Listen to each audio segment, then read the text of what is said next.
After Maude, after Maude, after Maude, after Maude, after Maude, after Maude, after Maude. No matter how hard I pray, you keep calling me away, and I can't break through. There's no talking to you. It's so sad that you're leaving. It takes time to believe it, but after all is said and done, you're gonna be the lonely one.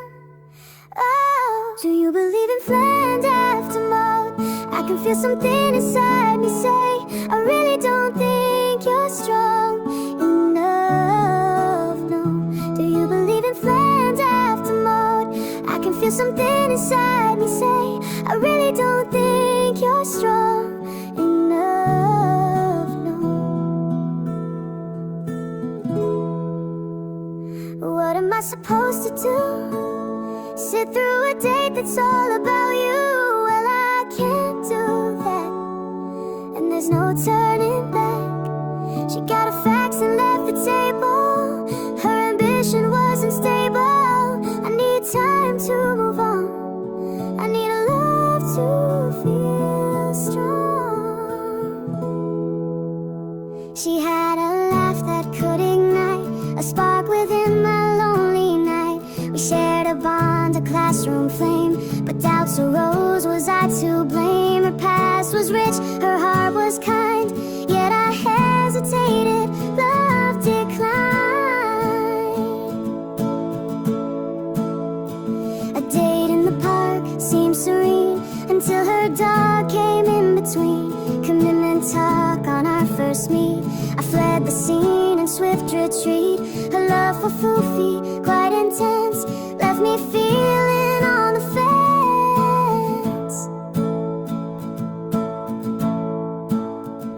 A voice that sang of hope and grace, she helped me find a sacred place. We built Praiseland from Maude's dream, but I wasn't ready, it would seem.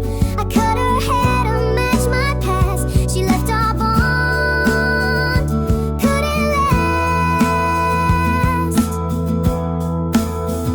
In Vegas lights, a drunken vow, a waitress bride, I'm married now. She came to town but couldn't stay. My wholesome life drove her away. She missed her smokes, her Irish brew. My boys and I were just too true. A movie star with eyes so bright, she brought some glamour to my night. We shared a bed but not a life. She wouldn't be a preacher's wife. She left for fame, a quick divorce. Our paths diverged, a different course. We tried again, this time for real, a secret wedding, love to feel. But fate was cruel, it took her too. Now twice a widower, feeling blue. I wear a band to mourn her loss. Another love, another cross. A kindred spirit shared my fate. We found some solace in our wraith, but time has passed and wounds still ache. I'm not sure how much more I can take, yet hope remains a flickering light. Perhaps love's end is not in sight. Do you believe in Flanders after Maude? I can feel something inside me say, I really don't think you're strong enough, no. Do you believe in Flanders after Maude? I can feel something inside me say, I really don't think you're strong enough, no.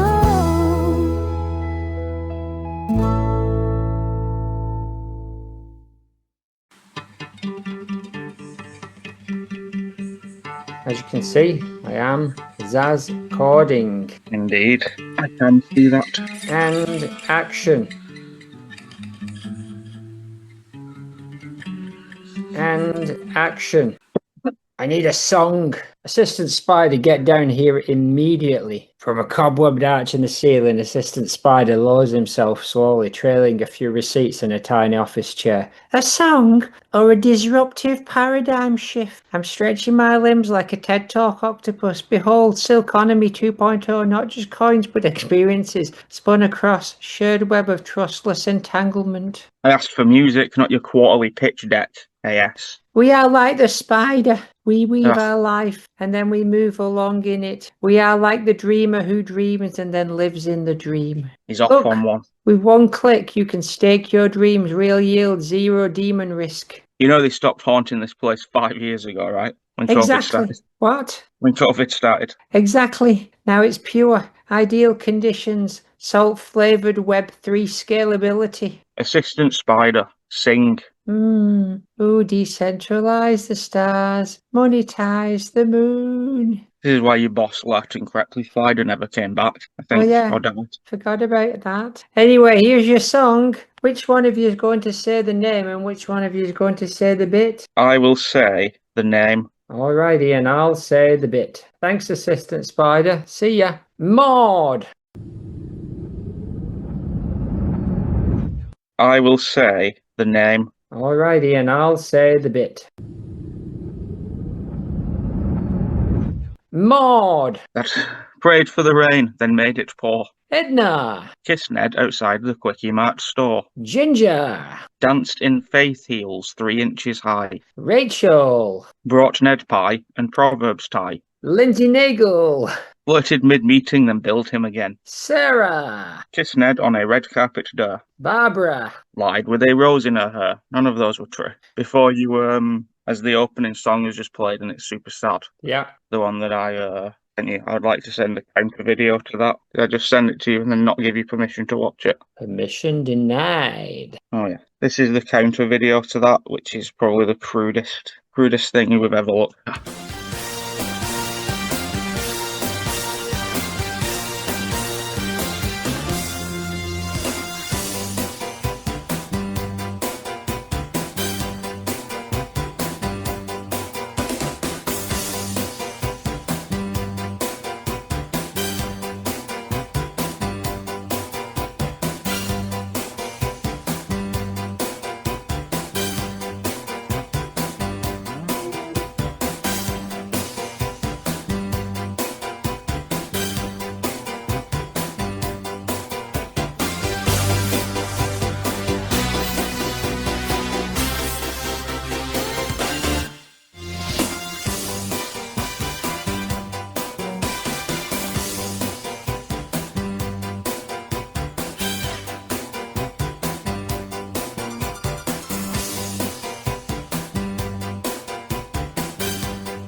Very crude indeed. Who is that last very well rendered old man? Stamp. Oh, brilliant.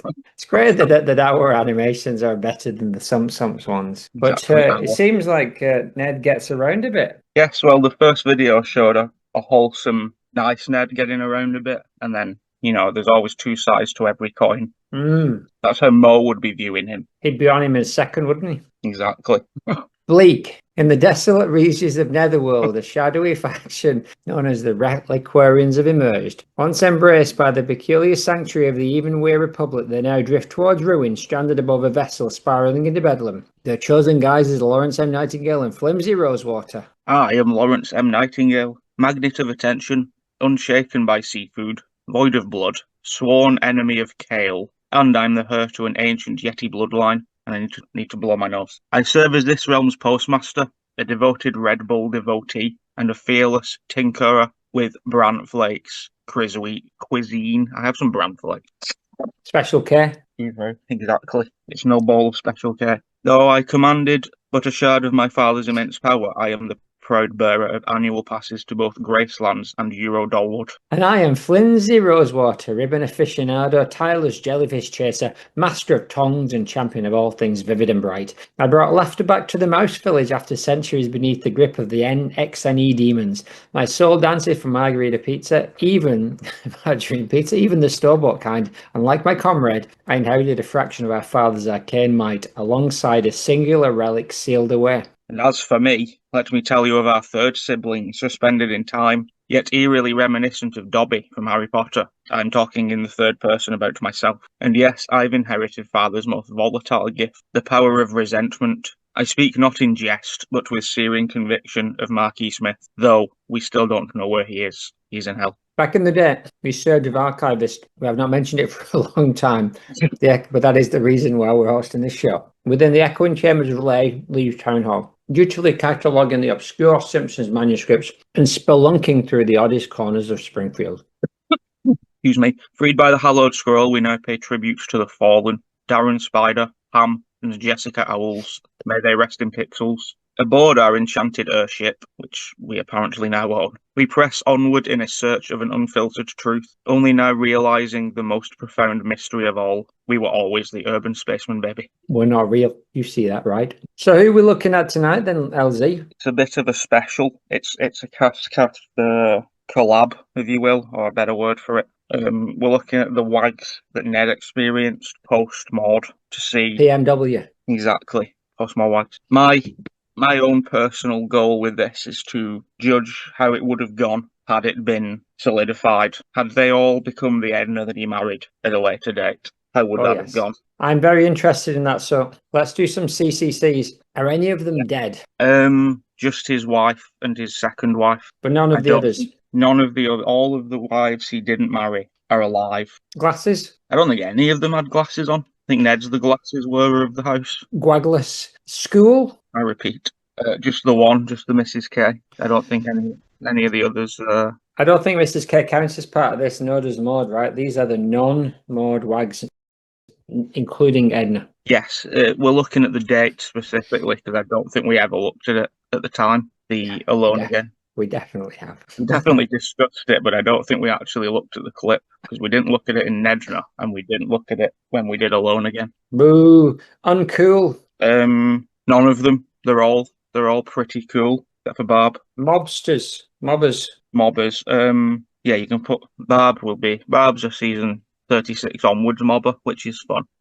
She is. I think Nagel joins the mob from time to time, right? Yes, Nagel. And then the rest of them are just kind of one-off, so they're not crowd people. Have a look at the list and see if any of those things pop out at you as matching any of those. They are all tapped out, except for Barb. They are all bongo, except for Barb, probably. I haven't checked that, though. In fact, most of them aren't probably bongo. Celeb voice, we have a few. We have Marsha Wallace as Edna Krabappel. We have Sean Colvin, a country singer, as Rachel Jordan. Yeah. We have someone as Sarah Sloan. I'll tell you now. Harry Shearer as Sarah Sloan. It's an American woman. Stay away from me. It is Marissa Tomei. Oh, May. Marissa Tomei. George Costanza's love interest. Yes, Aunt May, if you will. And then they sort of just gave up in the mid-teen seasons. They gave up on trying and they gave him Edna for a bit. And then Barb, Kristen Milioti, the mother from How I Met, etc. I thought the mother was never in How I Met Your Mother. No, she's in it loads for like one episode.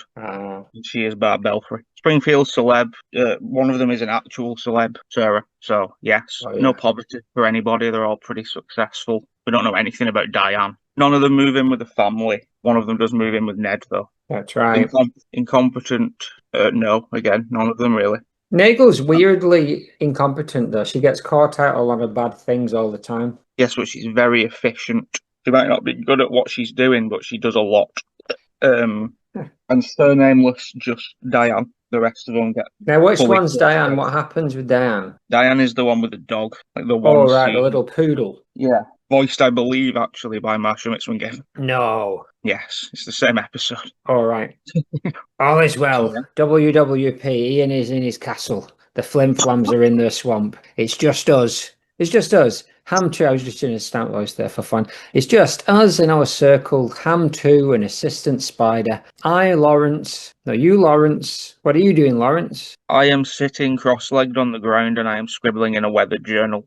My observations are laced with dry sarcasm, though. Look at this. I'll show you a bit. Day 47 of our enforced tranquility. The Kraken has yet to devour us, though I suspect it's only a matter of time before Flimsy provokes it with one of his experiments. Where is my Kerry? I am also. Hi, Flimsy. What's that? The last bit's just an inside joke for myself.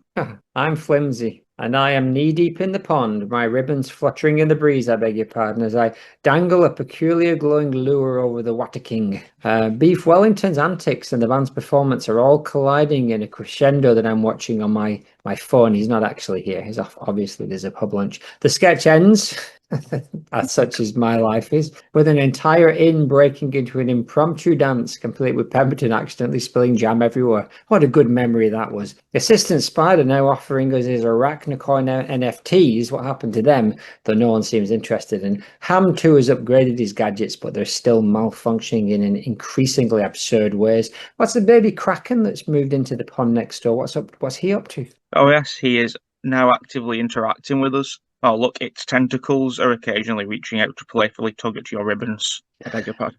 I beg your pardon. I am Ham. I would like to present you with Dave 2. Dave 2 is an infobot. I'm Dave 2. And then the real Maude Cast episode, they just dubbed clips from it. Episode 3, no clip showed required. We have content for the 90s Simpsons ones where Ned and Maude get married. I believe we agreed it would be a wagcast. This is what you said to each other, which is technically not a cast in the same way the Barb one is and isn't, as it is hosted by us, not the Salt Circles. But it does appear with the list of a castery. See also Nedney Boo. I think is an opportunity for it to be hosted by all three of us, BNN, FNN, 15 and 26. Yes, that will keep it trim and simple, but not our bongo selves who are us. Triple, if you will, a one-man, six-man wagman show.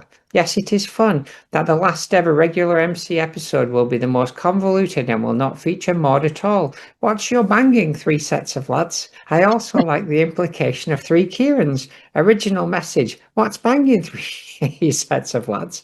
That got a laugh out loud and a dribble from me. A wonderful ending to a wonderful series that will always return. Sketch 1. Flimsy is knitting furiously, his needles clicking like a metronome. Rosewater stirs at a cereal box robot dragon that won't stop reciting King Lear. Ham 2, the glitchy robot, circles the room with a banner saying, "Joy is a choice and also a setting." And also a name. We're stuck here forever in this salt circle where we live. But hey, demons redecorated. Look at that neon sign that says hell is a state of mind, isn't it? Oh, yes.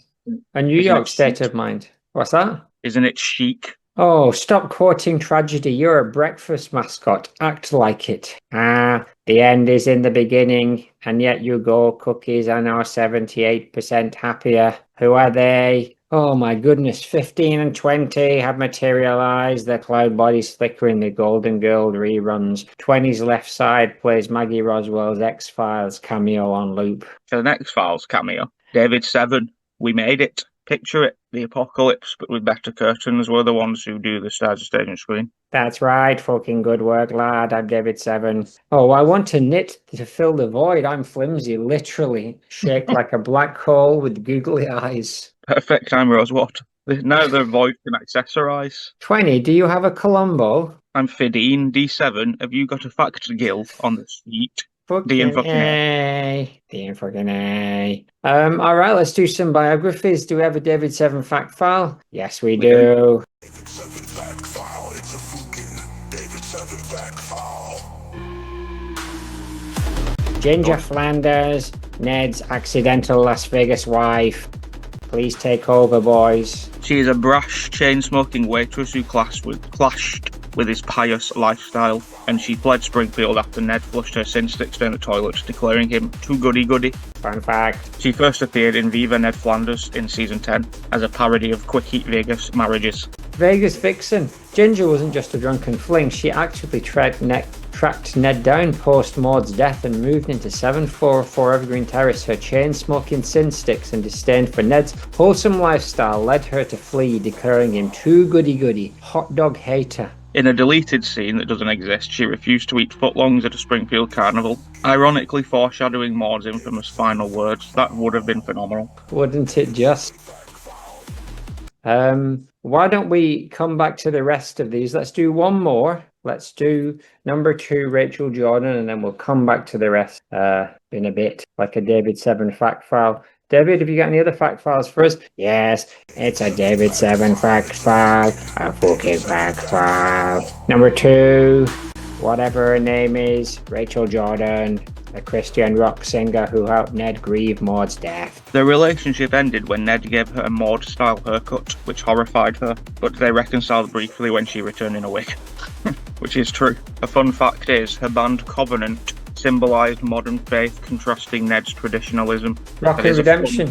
It is like, as a lead singer of Christian band Covenant, Rachel represented modernised faith using electric guitar and jeans during worship, which scandalised Ned's traditional values. Hypocrite. Her return in Praiseland forced Ned to erase Maude's indentation, didn't force it, from their bed, symbolising his first real step towards moving on, which is true. It is true.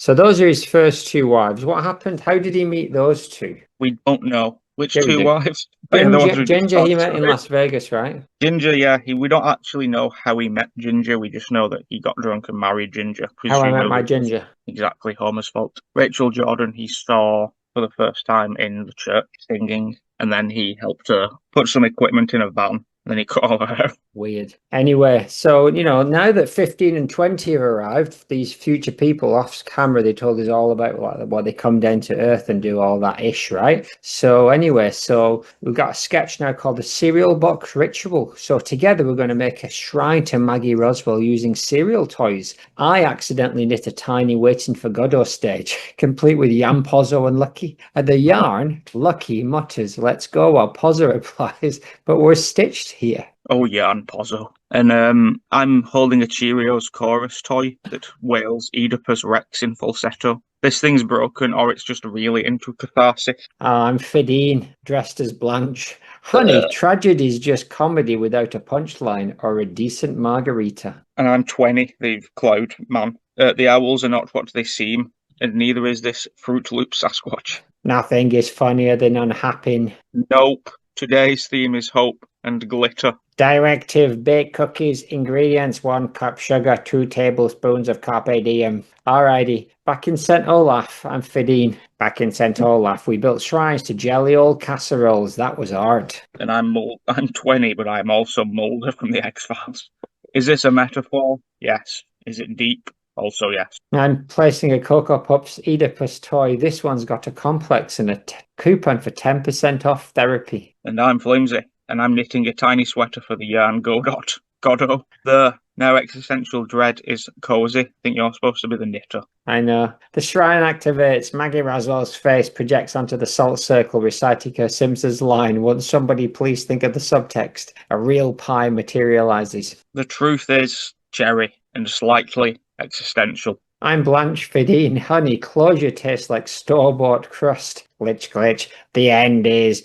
spring whipped cream. Joy overrides success. Demons used to haunt this circle. Now they just yelp about the pie. Let's all high five as the yarn Godot stage collapses and no one cares. No one cares. Here's a tiny The End banner. To Maggie and whatever this has been. Holy, I'm Maude. I'm sorry. I'm 20 again, Anna. Scully. Yeah. I'm 20, I'm older. Scully, I'm starting to think meaning is overrated. I'm Sophia Fidine. Back in Sicily, we call this Tuesday. Let's all eat pie. Ham, can you play the Golden Girls theme? Thank you for being a pie. Anyway, David 7, what's next? It's a David 7 fucking fact file. It's a fucking David 7 fact file.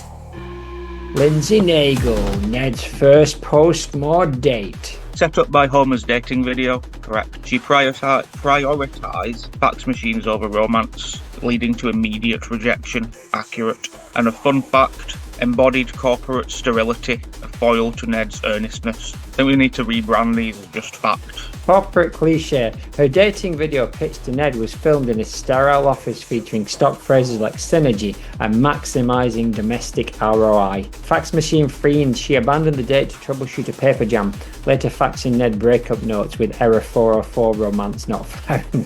That's also not true, but also quite good. Yeah, but she's not a robot though, right? No, she's not a robot that we are familiar with currently. Who's the next one? Who's the next woman or the next robot? I don't know what your question means, but I do Sarah know Sloan. It's Sarah Sloan. What do you know about Sarah Sloan? David Seven.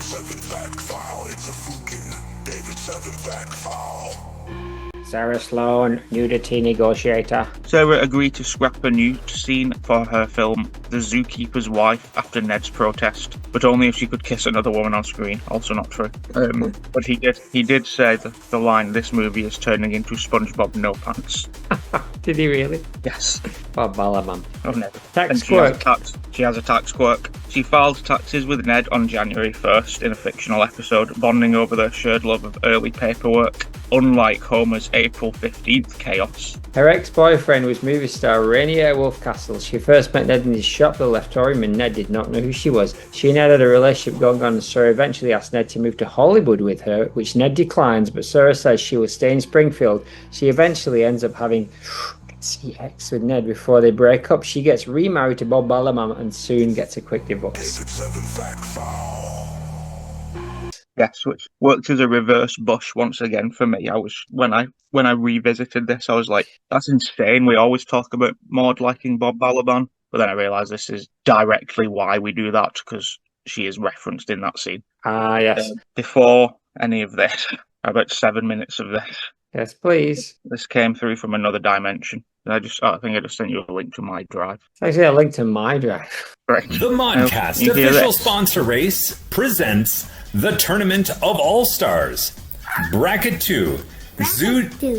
Ha ha ha, it certainly is Polo. And it's time for episode 6, the final episode of Bracket 2's run. This week I am gradually Poncho, as I am all weeks, but this week in particular I have been joined by Hugh Laurie House, Silly George, Cod Slater Slaghead, Rob Yoggs, again as I am all weeks, and extra special guest judge.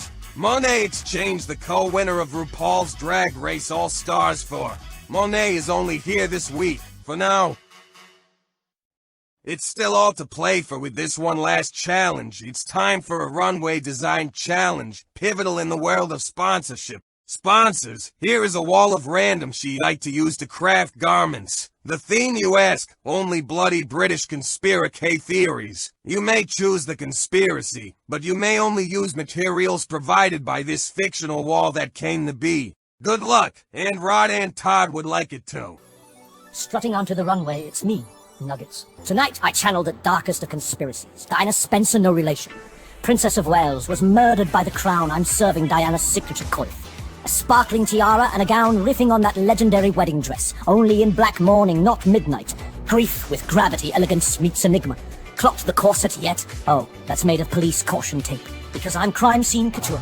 They call me a breadcrumb, but honey, every crispy nugget leaves a trail. I don't go by the rule book. I serve from the heart and not the head. And remember, I'd like to be a nugget of people's hearts, in people's hearts, but I don't see myself being queen of this season of sponsor race. Just kidding. Yes, I do. Justice may be cold, but this nugget, it's still sizzling. And Dodie Alfay would like it. The clock strikes 1 minute 24, and that's my official moment of evolution. I'm so over Susan Boyle's surprise, soulful ballads. I've slithered into something far more revealing. I'm rocking this budget queen fancy dress costume completed with lizard eye contacts and a dramatic forked tongue. Because I am the shape-shifting truth. My muse was once a BBC sports presenter, kicking off on Newsnight and Grandstand, before declaring himself the son of the Godhead on Wogan, Reddit.com, +7, nwikipedia.org, +7, Express Co. UK, +7. Then, with the biggest secret in 1999, he introduced the world to the Draco reptilians. The big tech platforms pulled the plug. Facebook, YouTube banned him. Twitter suspended him. Ofcom even launched a probe. It's me, Salmon Pinkbeard, man, aka Thin Uncle Phil. No name, no backstory, just nuclear fallout and facial hair that glows under UV light. I'm the sovereign of the post-apocalyptic, swaddled in the flayed innocence of Rod and Todd Flanders, and yes, this look is my face cropped onto a 5G tower, because I am the transmission, I am the threat. Conspiracy I represent. That 5G is woke and it ruins Snow White, and while we're at it, everything's woke now, you can't even watch telly without being guilt-tripped by a diverse elf or a politically conscious toaster doctor, who used to be a fictional alien with 2 hearts from Gallifrey. Not a bloody woman. What's next? Woke Teletubbies. Feminist Big Bird. It's madness. Total madness. Extra wrapped in sonic screwdrivers and rainbow scarves. Total madness. But I digress. And I remain the final broadcast from a world gone utterly broadband. Also, I'm just kidding. I'm very progressive. A lot of my friends are women from Gallifrey. It's me, Katie Foucault Rambo, innit? And called blimey, I've got a surprise that'll rock your ancient stones, right? Tonight I'm bringing you Slagenge, and I ain't on my own, no way, not today. Don't get fresh with us. A right gaggalo slags. Each one of us represents a different side of what it means to be a proper slag, yeah.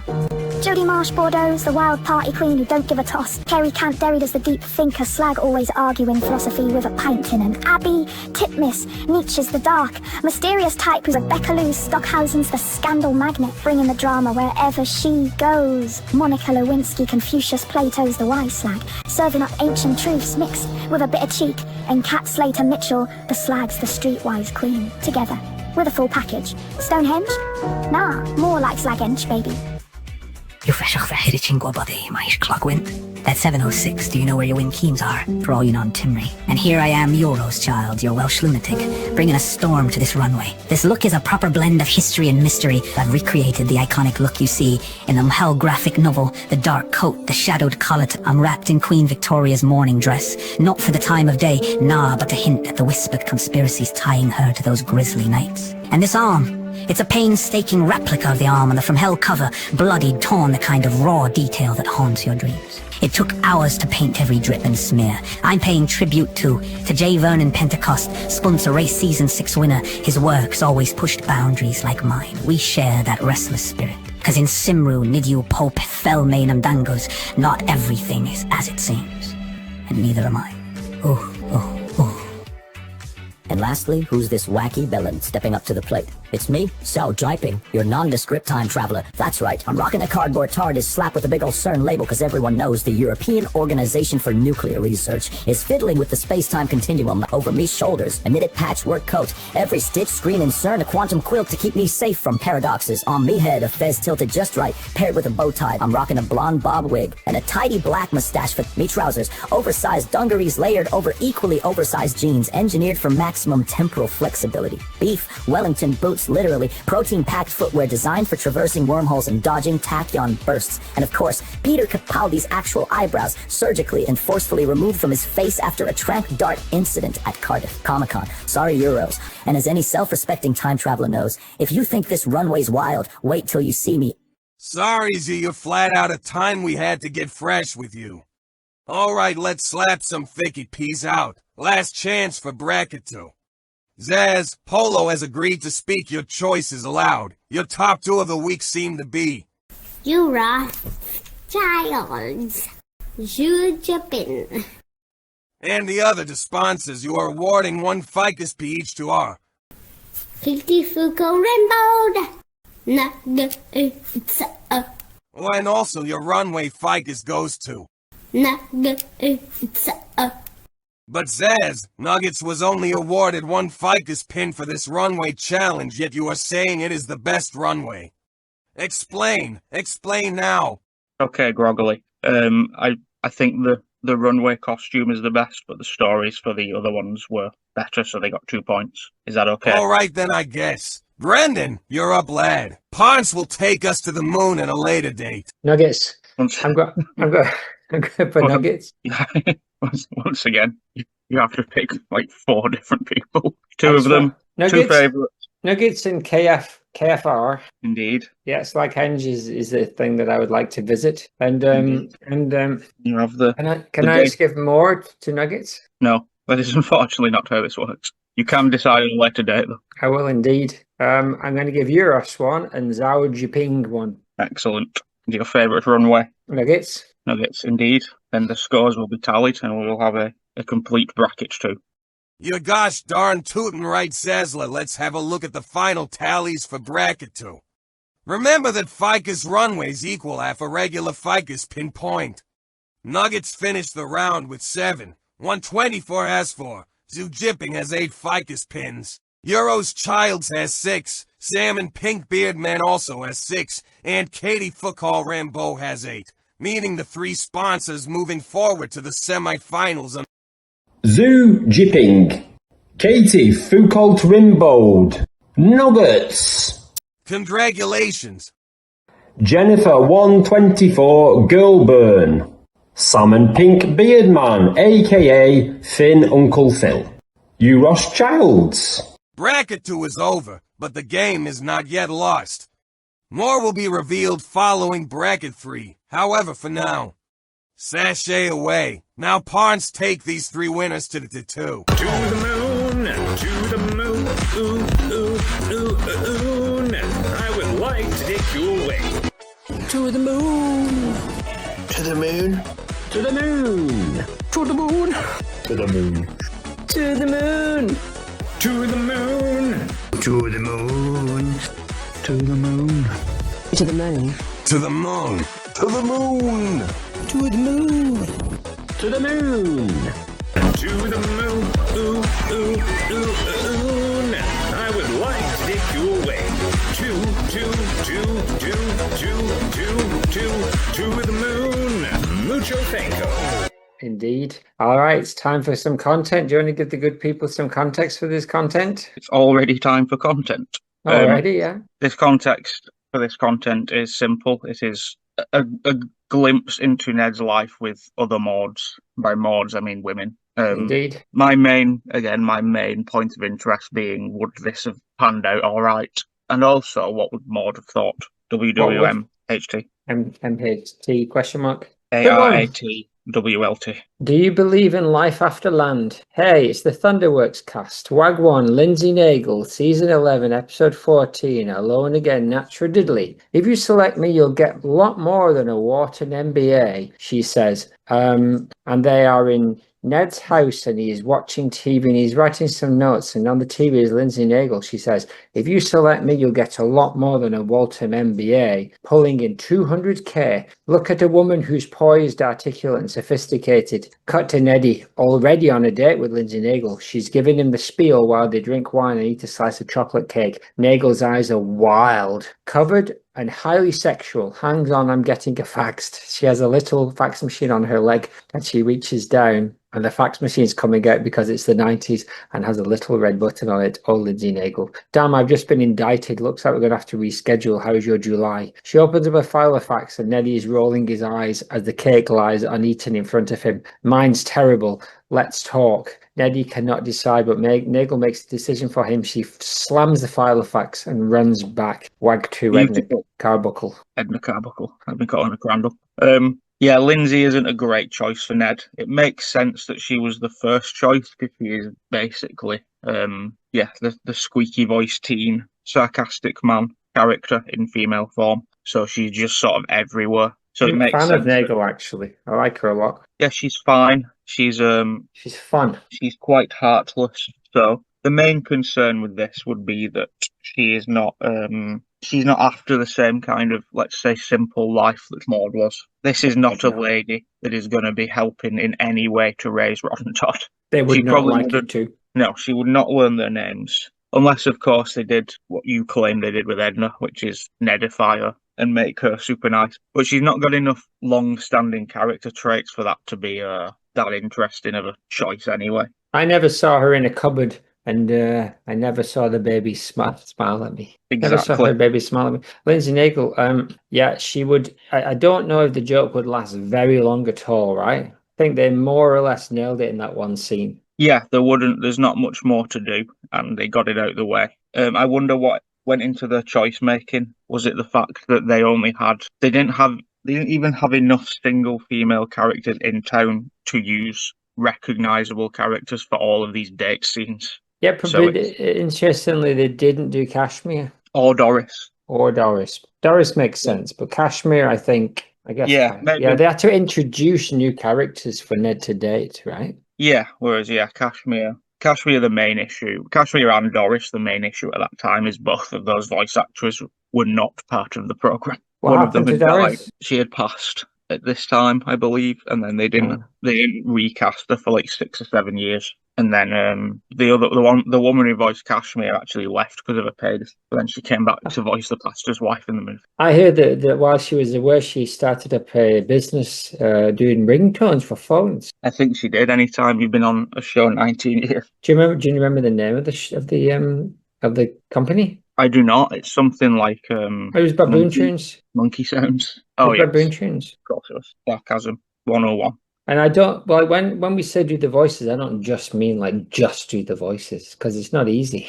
No, it is not easy to do. I'm going to have to go to your website and check that one out. Edna Krabappel, tell me more about whatever her name is, Nagel. Nagel, again, there really isn't much to say. It was just worth having a browse through these women, but the Lindsay one is the one I have the least emotional investment in out of all of these clips, simply because I'm not that bothered about Lindsay Nagel. Spoilers. Not bothered at all. Not bothered me. The only real connection we have is that Lindsay, conned Sarah Wiggum or whatever happened back in the day as Red. Conned Got her in trouble, etc. So I don't know if Neddy would. Maybe Neddy didn't know about that, but I don't know if Ned would go for his dead wife's cousin's enemy. Maybe that's not too bad of a thing. No. But it would be for Neddy. Yeah, no, he's not going to be able to get Nagel on board to do anything with him. She's not going to go to church. She's not going to look after the kids. She's not going to want to go for days out. It would simply be someone else living in the home. It would. The only amusing thing out of it would be if it became a really corporate kind of thing, and Neddy was kind of caught up in the middle of it, a little bit like a pay dispute for $4,000, or if Rupert Murdoch was hanging off the back of your car, just like that, or your aeroplane. Wag 2. Edna Krabappel, Season 11, Episode 14, Alone Again, That's Diddley. Can I see the presentation for tomorrow? Yes. I think that's irrelevant. Unrelated.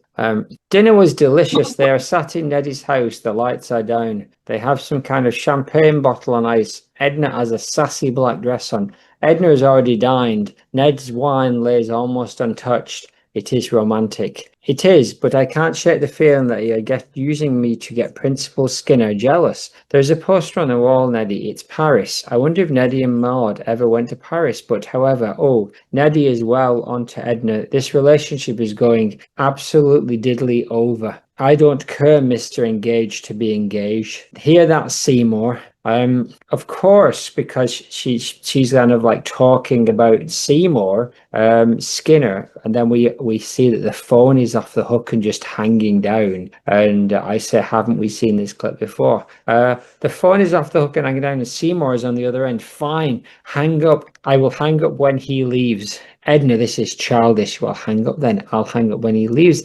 Isn't it his house? No, I guess it's Edna's house. And that's what the poster is, because she's fancy and she's been to Paris. Precisely. Lovely stuff. It is Edna's apartment. And I think the Paris thing is, dreams of fanciness. Because, again, you argue that Edna is this, like, cold-hearted woman. But literally, like, the first episode that focuses on her shows how nice and sensitive and lonely she is. So that is a continuation of that. The only issue here, this would have worked completely if they hadn't have put Edna with Skinner like 2 seasons earlier. I think they would have just gone into full Edna immediately, because they would have just been like, well, Edna's single. Miss Hoover also could have gone on a date with. You know my feelings on this. Edna is not a character who should be spending any time at all with Ned Flanders. Indeed. However, I disagree. And they are... awful couple. This is the main issue with this. From Ned has no issues here. It's different to Nagel. It seems like Ned's only issue is that Edna is not interested because she's too caught up in Skinner. So that already sets the groundwork for the future, in that Ned didn't actually have any real issues with this date. It was simply that he was being used to make somebody less interested and jealous. So the woman, if Edna would have napped out of it here and seen what she was missing out on, they would have had like 12 seasons of being married as opposed to like 2 before she passed. And then she would have been an even longer wife than Maude was. How long was Maude a wife for? 11 seasons. But they were married before it started? Yes, but we don't know how many seasons we missed before it started. We have to assume a lot. Yes, they've been married since youth. So it wouldn't be for them a longer marriage, but it would be for the audience. Yeah, this wasn't even considered as a real option. I don't think they were considering anybody as a real option, to be honest, but this one the least. This was, they basically used a woman who was already dating somebody at that current time. So there was absolutely no way this was going to go anywhere. It's a good joke, and it should have ended there. And it did for 12 years. And it unended spectacularly. Boo. Clip 3. Diane, season 11, episode 14. A going again, natural diddly. Well, I am. Can I go for a wee? What's that? I'm just going to go for a wee. Alrighty. What's the assistant spider up to? It's me time for Zaz, Zazie, me time. Take a break, sprill, splice, yes. There's soup on the floor again, near the beans. I begged the moon for silence, got coupons and cheese. Trevor the owl says the beans are awake, but I haven't slept since the lentil quake. I asked Jean the superhero to clean up the rice, but she vanished mid-mop, just a shimmer of ice. I rang up a ghost for 2 tins of fish. She paid in regret and a broken dish. Come down to Davis, the lights barely hum. The celery's weeping, the yogurt's begun. We're all out of purpose, we're low on morale, and the freezer just hired a nightingale. If you see a man with a carrot for a nose, don't ask him about the tinned figs. There's soup on the floor again, and I'll stay mopping in silence till close of day. Discount by name, dysfunction by fate. Come for the crackers, leave far too late. Let me know if you want a jingle, or maybe a Lost Heron Davies Christmas special monologue where he tries to cook a turkey using only sadness and static. Come down to Davis, the lights barely hum. Unrelated spin-off. Beautiful. Clip 3. Diane, season 11. Well, I agree. Neddy is walking with a young lady who's wearing a pink dress and a white hat and a pink sash. She has a poodle. Underward to the park. It's all on a beautiful sunny day with lots of trees and some ducks. And I've sure enjoyed chatting with you about problems about your mother, says Ned, but he doesn't mean it, does he now? He's very concerned. He's having a date with a poodle woman who has problems with her mother. She's a little bit Maudey. She's got pink lipstick but no blue eyeshadow. Did you hear that, booby? Sounds like somebody loves us. Yes, it does. Sounds like somebody loves us. She says to the dog. He's got himself into some real trouble here, hasn't he? He's dead. He's laughing very uncomfortably. Maybe I'll call you again sometimes. Oh, Poofy doesn't like the sound of that, she says to the dog. Maybe Foofy doesn't like the sound of that. He is a commitment dog. She is on it to Ned, and Ned is in a lot of trouble. How is he going to get out of this one? He is just going to run away, isn't he? Yes, of course he does. He pedals away in a swan boat, a very well-rendered swan boat at that. Phenomenal. This is the least, or the most, if you will, the most mysterious lady. But I also think she is not a good fit. She does look the most like Maudey out of all of these ladies. However, except for Barb, who looks exactly like her. But this woman, that is not enough for him. And I like that she's obviously very forward and very self-involved. So those are two things that Ned is not interested in being a part of. Not at all. I kind of liked her. I kind of liked how she talked to the dog, and how that might have been a fun thing to stretch out a bit more. Where they got in, like every time he did something she didn't like, she'd say it out loud to the dog. Yes, that would have been quite good. If they were looking for an actual choice here at the time to replace Maudey, then she probably would have been the most apt choice, as she's not a pre-existing character, so yeah, they could have done anything with her. However, she's a lunatic, and the way Ned leaves is very disrespectful. Though he could have at least finished the day. However, she was already immediately talking about love and commitment to the dog, so maybe not so great. I do think that his Marcia Mitzman gave him doing the voice, though. So had that happened, then she would have officially become his long-term wife, which would have made killing off Maude completely pointless. It would have gone full circle, right? Yeah, well, let's get someone else in to do the voice. Oh, she can't do this voice. Let's get her to just do another voice and have him marry that voice.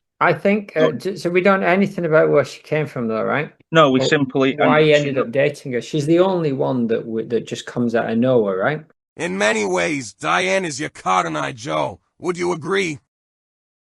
Fine fuck you two. Yeah, he is doing some sort of, he's on this dating video profile thing. So that implies that she must live in town and also exist. But she is not a character that came back at any point. She is not a woman we ever saw again, even in crowd scenes, etc. Whereas, it would have been an ideal opportunity to just take a character model that they usually just have in crowd scenes and say, okay, this is now Diane. Salmon pink beard woman. Exactly. And she's also not the Diane that we know, who recently passed away. Diane Sharpie? Yes. I think that what's real fun is her character of how she has that little dog and she talks passively aggressively to him. I think they should have kept her. Yes, maybe. There's still time. MMG is still, as far as I'm aware, alive and unretired. What's she up to these days, MMG?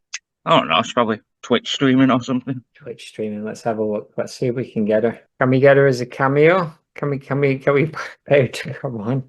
Absolutely not. No, apparently not. In fact, her third entrance down is a picture of Maggie Roswell. It also doesn't even list her as an actress. It lists her as a public figure. In our eyes, she'll always be a public figure. Exactly. The Maude that never was. Clip 4. Rachel Jordan, season 12, episode 19. I'm going to praise land. Neddie's waiting outside somewhere with Homer HJ and whatever. Pulls up in a car honking her. Honk, I just read about your park in that horrible AAA magazine. She says, look who's here. Look who's here. He says, girl, you don't like? You get a really good side view of Ned where his eyeballs are all over the place. Then Homer runs off like a little child giggling.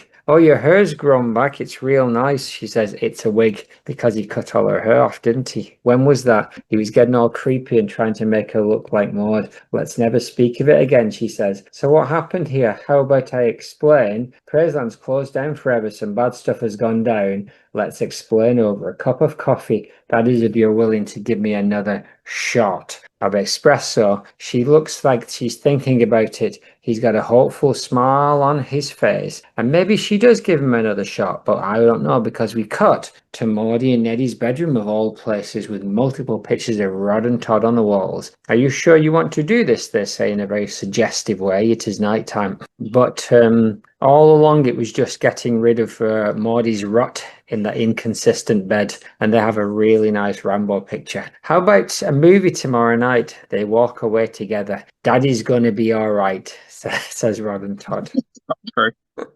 Did they not say that? No, they're not in the scene. In my mind, that's what they were thinking, though. I think Homer Kaching says, I think Neddie's gonna be all right. All right, okay. And you didn't get to translate it yourself. This one, I think Rachel Jordan. Yeah, it's probably worth noting that we're just seeing snippets. It didn't seem worth doing everyone's introduction scene. I wanted to see bits and bobs of where they were up to. But yeah, we've seen Rachel several times within our journey anyway. Think Neddie's going to be right, says Homer Simpson, who's hiding under the bed like a creep. That's it, right? Homer's under the bed for some reason. Yeah, there's a bit earlier as well. I can't remember. It's the same episode, but I can't remember at what point where he is hanging outside the window, like hanging from his arms on the second story window to watch. I think it's just after Ned cuts her hair and she leaves. Jerk-ass Homer in his season 12 days. Proper jar. Rachel was a victim of them just being fickle because they brought in Rachel as essentially the ideal choice to replace Maude, in that she was still in the same wheelhouse, but they'd made her, that's quite good, they've made her quite cool for Ned, like Ned cool, like she's in a band and she's got her own stuff going on. And they brought her back at the end of this. Like, it could have just, if they wanted to never see her again, they could have simply had her leave in the middle when she did. Yeah. When he cut her hair and she left. However, they brought her back at the end and reconciled them. only for her to never appear again. Yeah, it seems like she would have been prime for a little bit of a fling post Nedna. Yeah, this again, still time because voice actress is still live and kicking, so they might go back to this idea. However, I think I read something or heard something that they basically went back on their own idea and realized that, we've only made Ned single for like 2 full episodes, and like basically, so Yeah. it would be silly to just pair him back up immediately. So I think that's unfortunately the only issue Rachel had was that it was too soon, but they never addressed it in show. They just simply ended them on a nice, let's go and get some coffee and watch a movie tomorrow, etc. Indeed. And that just never happened again. Something happened. Rachel maybe got a big job, etc. But she is never seen again. Chance missed. Chance missed, right? Yes. She didn't seem. Rachel is the one that seems to have the least interaction with Rod and Todd out of the main ones. Now we're past the sort of 3 quick dates. Right. We're into the full episode girlfriends. Yeah.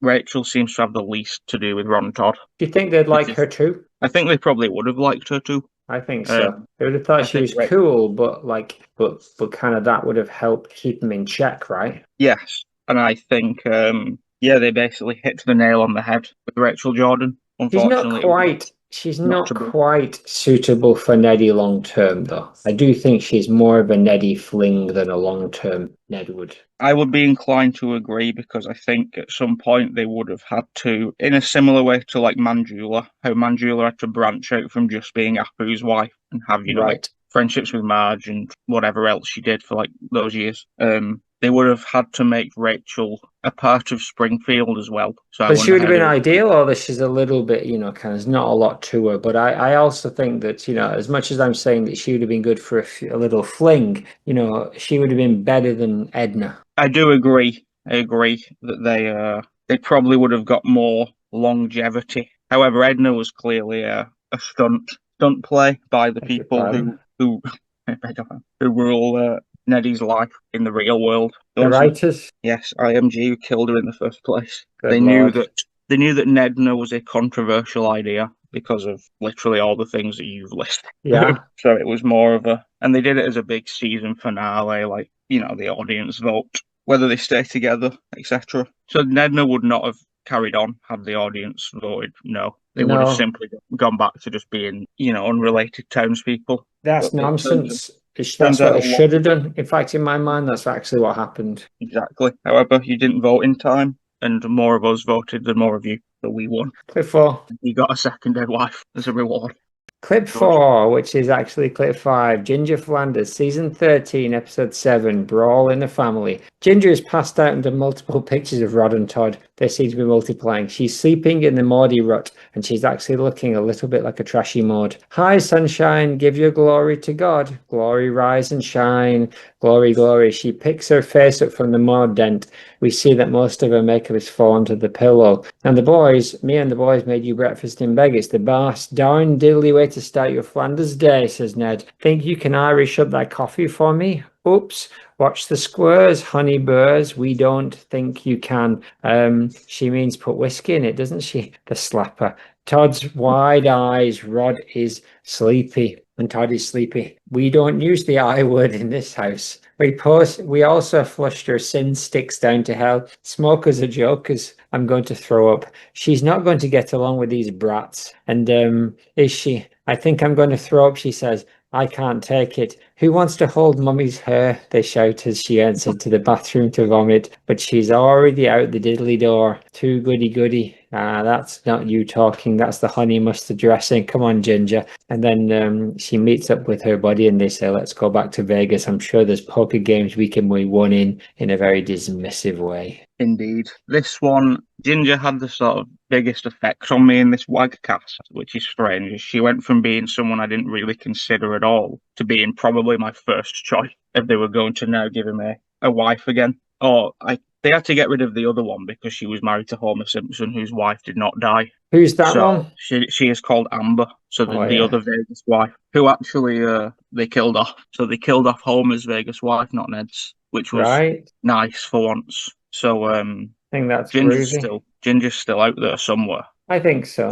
My thinking was this is the one they could have done the most with over time. Like they could have the Edna thing to the extreme, basically, because, like you said, no one's attached to this character, so it wouldn't have been as sort of upsetting to Edna fans as it would be to Ginger fans to just have her slowly become, over the years, just become super. Essentially, like by this time now, she'd be back to just looking and acting like Maude Flanders. I mean, that would have been the thing. In fact, it would have been better if she'd have tried her best to kind of like fit in and actually begin to dress and look exactly like Maude, and that would have been the way to bring Maude back, essentially. Yeah, I think that would have been the best way to give Ned a shot at happiness, but also not just make it the same. And they also didn't have to do any. They didn't have to do any of the dating or getting to know things because I like this one the most because of that.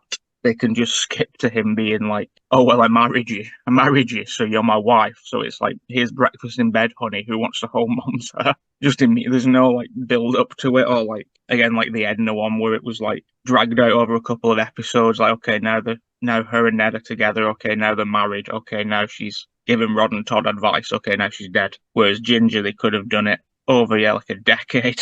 Like every time you see her, or there's a Ned episode, she's just getting slightly more Nedified, Flanderized, if you will. I think until so.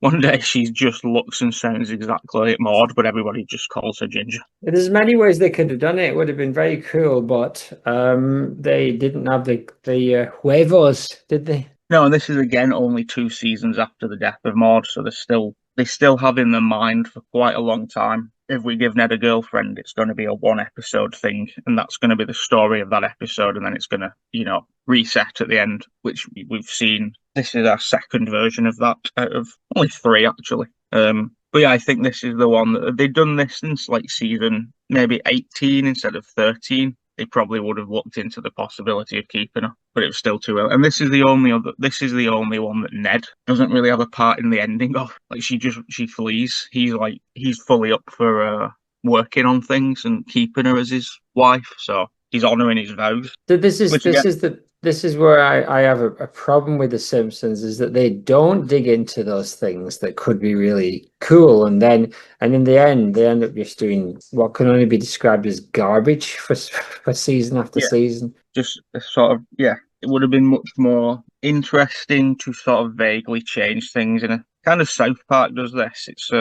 It's still very standalone-y, but they will make a lot more changes without it being such a big deal of like, oh, look, we've made this big change, so now we can never do this again. Right, it's hard work for them to have a list of characters who they can't use. Continuity be damned. Exactly. So, there's some things where, I think this could have been a continuity break if she'd have come a few years later, and we could have had some fun Ginger and Ned stuff, but we have put that out there into the universe there, so let's just see what happens. I mean, we're now back in the same position, aren't we? Neddie's been single for a good chunk of time, and he's like, come on, you're going to keep ploughing this same rut. At least give us something. I think they're done with it as well, is what I get from that Christmas episode where Ned didn't sound like Ned, which I now agree with upon re-listening. I listened to it again. It's on this one here. It's like, it's not even the same close, right? Yeah, it's very deep. That seemed to me like a final, right? Okay, like this is sort of the last time we're going over this grief stuff now. We're getting it all out in this one episode. So that does open up to just do other stuff with Ned now. Have him be happy again. They've done now, like, he's been unhappy for way more seasons than he was the actual happy Ned for the first 11 seasons that we saw. That's too bad. Clip 5, A Shark is Born Again. Episode 14, episode 13. Jesus is the rock that rolls my blues away. I have really no idea what is going on here. This is Rod and Todd are singing to movie star Sarah Sloan.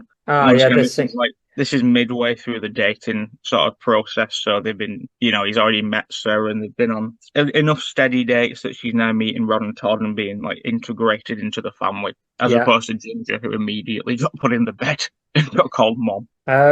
If I had his latest flame inside the Wellstock Library house, yes. So they are in the main house, Grandfather Clock house. Jesus is flamed of something. Oh, Daddy, you guys She comes down the stairs. They're in the living they're in the living room, and the Hollywood woman comes down the stairs in a very saucy red dress, and the boys can hardly believe it. And Todd says, "Daddy, where the babies come from?"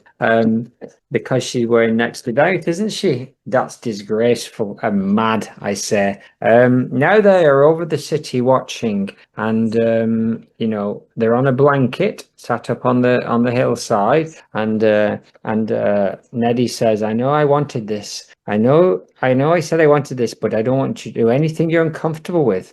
She says, the actress who's on the hillside with him, and they're kind of snuggling, as the Simpsons would say. "Well, I consulted my Bible and I found some verses supporting what you want to do and a lot of verses against it." And he's written them all down. So he picks up some paper with lots of little pieces of paper based on the Bible by the looks of it. And the wind comes and blows them all away, leaving a single sheet in Ned's hand as he pensively touches the shoulder of the woman in red. "What does it say, Ned?" "It says a man should make restitution if he eats his neighbour's grain, and that's good enough for me." And so they get it on. And cut to Post getting it on, and he's like, "Wow, yeah, a girl could get used to that." And then Ned says, "Right after the wedding," and he wants to get married, right? He says, Yes, he does. She calls him Nettie, and then she calls him Eddie.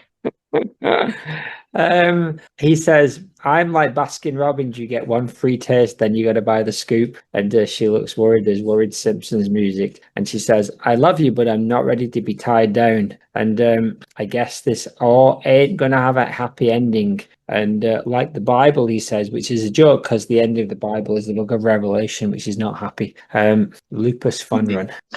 Haha, fight Lupus, says Nelson. Yeah, this is a bit of a mishmash of clips because I wanted to. Sarah was the one that sort of got the most screen time out of all these ladies in terms of with Ned. Like every single, from meeting her to the end of this episode, basically every scene is her and Ned getting closer and closer. So she's very much basically in Springfield, the choice that he would have stuck with and made had she wanted to. The first bit I left in because I wanted to see a Rod and Todd bit. I wanted to see one of these ladies handling Rod and Todd, and she does a very good job. She treats them sort of like regular kids. Which I think over time she would learn how to deal with them. And then you've got the coming down the stairs thing, which I think that's the kind of stuff that Maudey wanted to do, but she didn't have it in her unless she's had a couple of couple of drinks. We've seen like the ones at the bottom dress, etc. Oh yeah, exactly. You're right. Yeah. So I think this is like not elevated, but like upper version of what Maude was thinking she would want to do. That's probably playing on Neddy's mind because Ned would have known that Maude had those desires, but felt too pious, etc. At the top shelf. So he's probably making a mental note that this woman has the confidence that Maudey wished she had.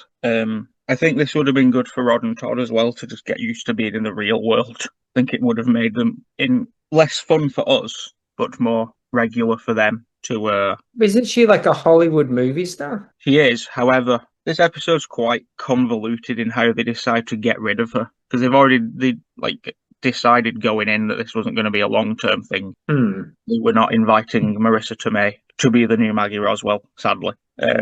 Marissa Tomei or not Tomei. So they basically said they half write it out by saying like, "Oh well, I've got to go back to Hollywood because I'm a movie star," which is the standard ending you would expect for this. Oh yeah, exactly. Yeah, it's like, well, I can't come with you because it's too much. He could have though, couldn't he? Could have had at least a little adventure, just like what's his name? Who goes to Kramer? Oh yes, Kramer and goes Joey. to Hollywood. And Joey. Joey does go to Hollywood. But yeah, instead of ending it, that doesn't end the relationship. She then decides to stay in Springfield and pursue being a Springfielder. All right. So the second half of the episode, she's decided that she's not going back to Hollywood to be a movie star. She is actually going to stay in time with Ned. Right. So then it's sort of more surprising when he says the thing about getting married and she's not really up for it, considering that she's already upheld her entire life to stay with him. And it's also I don't know if it's intentionally over the top dialogue, but it did make me laugh quite a bit when she said "I love you" and he said "I love you too."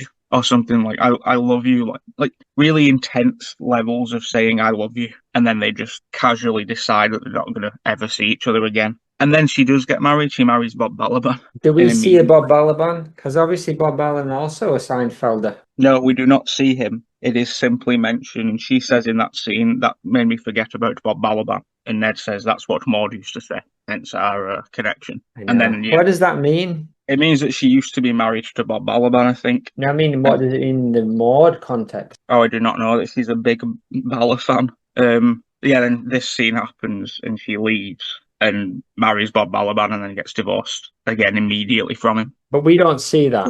No, it's just reported on the news. Oh. So it's like they both really bought into this idea that they could be a couple and got super into it, but then they were both completely, once it didn't work, there was no emotional baggage for either of them, which is kind of bad. But I don't think it would have worked. No, I could see Sarah being the one that bumps into Ned and them having a friendly coffee and catching up, and it being very lovely for them. Oh yeah. But it not continuing or turning back into a romance. Not at all.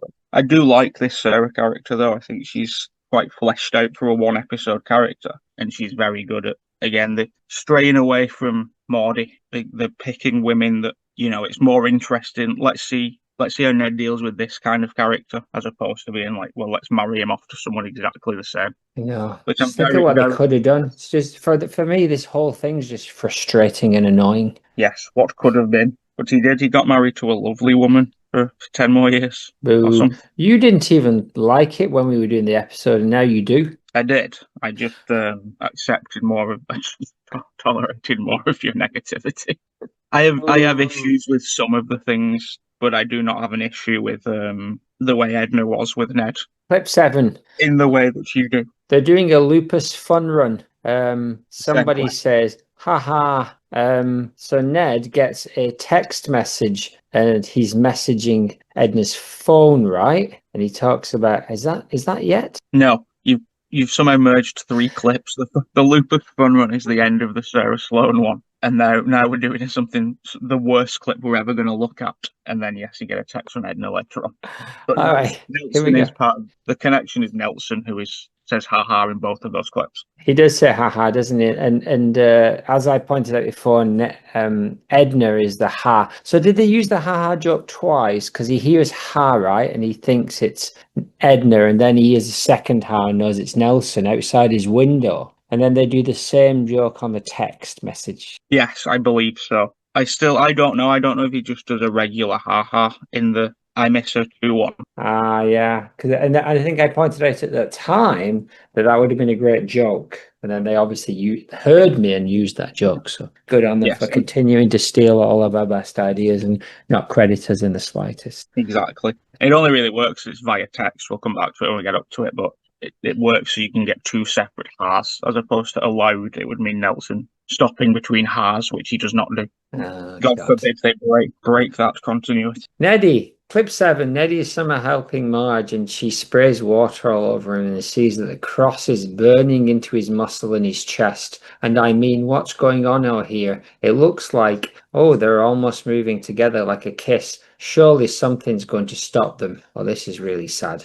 Saved by the bell from an eternity in hell. What the hell does that mean? I think he says hell. Why does she stop? The phrase an eternity in hell, as opposed to the phrase an eternity in health, which doesn't exist. So she's looking into Ned's glasses, and she sees Homer's reflection behind, and you can see them in the glasses. It's very clever, actually. And but she wipes Ned's mustache, and they're moving in for a kiss until she sees that picture of Homer and herself, and that is enough to break the spell of stupid, sexy Flanders. There's only one man I can barely hear him over this booze. It is intentional. It's not even worth listening to or discussing for very long. It's one of the worst scenes I've ever seen on this program. Why do you dislike it so much? Because it's bad. It's very bad for both of those people to be in this situation. Well, less so Ned. Ned, look at his eyes. Ollie and Charlie.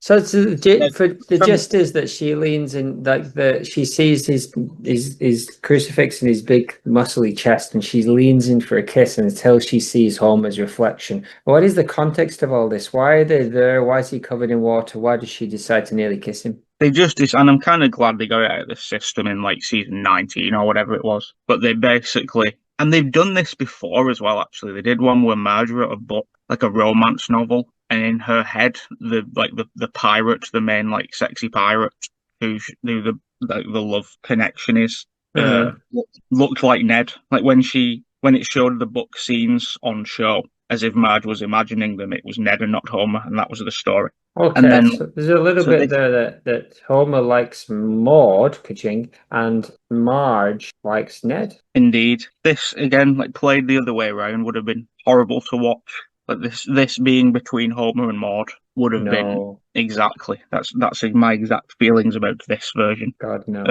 More on the part of Marge, just because it's stupid. And it just feels like they're doing the idea because they've been on for 19 years. Anytime you've been on the Earth for 19 years. Anytime you have to do a stupid idea, right? It's something like Homer's gone to Paris or something and he's been neglectful, as he always is in every episode of the show. And this time she's had enough, and then Ned comes around to like fix something and gets all wet. And then the oven goes off, so they stop, and then they're sat down eating food, and then they almost kiss again, and then she sees the picture. But it's just... But there's no context. They just happen to be in the same room, so there's nothing setting it up, right? Yeah, the context is Homer's in Paris, and then something breaks, and Ned comes around to fix it. I mean, is that enough, really? Not really, but it makes sense because he's the next door neighbour, so it's not like a journey has been taken. It's pretty lame. I think they needed to up it a little bit more. There probably is. I refuse to watch any more of what I needed to, and by needed, I mean... I still think it's better than Ned. Wrong. Nudge.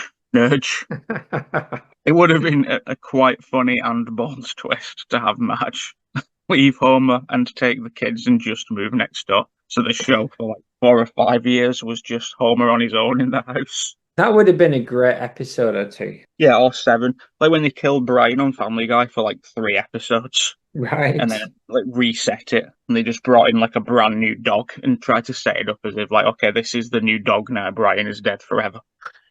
And it was like a talking dog? He was called Vinny. He was just like a Boston. He was voiced by someone from The Sopranos. All right. They put him in like the opening and everything. They got rid of Brian completely, but they only did it for like 4 episodes, and then they brought him back to life. Right. How did you bring him back to life? Time Machine. Tony Sirico from The Sopranos, and probably The Wire. Oh, that guy. Yeah, he's cool. Yeah, Vinny's a great character. Yeah, they could have done that for like a few episodes. To really mess with people. That I would have preferred that to just this one scene. But what I do like about it is that Ned does not care at all. Like it's the Marge side of things. Like Ned's got nothing to lose here. He doesn't have a wife, and this is gonna damage the person he dislikes the absolute most. Oh yeah, he's got absolutely nothing to lose at all. But I don't necessarily think he would think that way. I think Marge, yes. Similar with Homer, but I really don't think either Maudey or Ned would lean in that direction at all. No, I don't either. I think it was just there in the moment, and that's why he's just like, okay, see you later. There's no like, it doesn't do anything to him where he's like, oh, I like Marge now. He would have pulled away and said, no, this isn't. But they had to do for the show. They had to do that shitty like glasses reflection thing. Exactly, and they could have just not done it at all. They should have done it with Mo. It would have made way more sense if it was Mo, because he's already super into Marge. But to have it be a character who is not remotely interested in Marge except for this one scene, and then goes back to having absolutely no interest. The fact that the thing that annoys me the most about it is that they've always made Ned and Marge quite good friends. Yeah. Quite good neighbour friends, where it's like they're not best friends, but they're the two that chat over the fence and like Marge. What over the fence? I beg your pardon. Exactly. And Marge will defend Neddy when Homer is being too much, etc. Oh my goodness. And I'm sure when Maude is in bed, absolutely slagging off Marge. Yeah. Neddy might throw in a like, she's not diddly, she's not that bad. That would set Maude off. That would set Maude off. She'd be very suspicious of that. So that would be the funner thing if they'd have done it while Maudey was still around, and Ned would have been racked with guilt and Maudey would have been on to him. And there's a good episode in there if they had done it much earlier. I think that would have been the worst thing that could have happened. I have no interest in Ned's straying eyes away from Maude. He's only allowed to stray because she died. I think that's exactly what should happen. They should bring back Maude, and that should be the first episode when she comes back. They should bring back Maude. He should immediately cheat on her with Madge, and she should just leave forever. And it should turn out that she was Ginger all along. Exactly. That's where she's been. That is where she's been. There's even though Ginger was already a character before Maude died. There's definitely still, or there would definitely be a bongo in the idea of wife swapping Madge and Maude for a full bongo episode. I think that would be like Freaky Friday. Yeah, or like wife swap. What does that mean? Maude, you swap wives. Is that a thing? Maude, the TV show. Can you do that? You send your wife to somebody else's house and you get their wife for a week, and it's all on television. So that sounds awful. That would have been much better to have, do it that way. Did you do husband swap? I don't know. I don't think so. It's too long of a title. All right, that's it for today.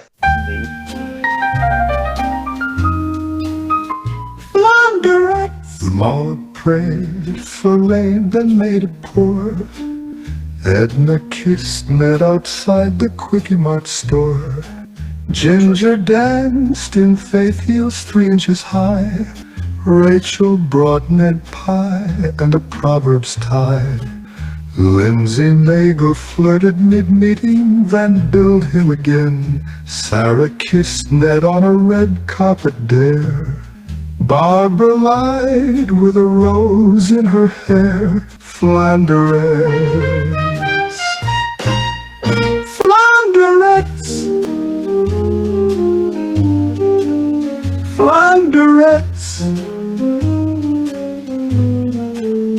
Exactly, it's wee time for Zach. I asked him, was he going to leave it that way? Tell me why. I said, what about Breakfast at Tiffany's? And he said, I think I remember the film. And as I recall, I think we both kind of liked it. And he said, well, that's one thing we've got. Clip 17, Edna Cast. It's 2024 Xmas special. Come on, all you faithful. Oh, come on, all you faithful. What is it? What are you even talking about? I'd also been texting Maude, or she preferred to, or texting Edna, but Maude preferred snail talk, as the kids could say. Ka-ching. Why is that? He said Maude instead of Edna. Ka-ching.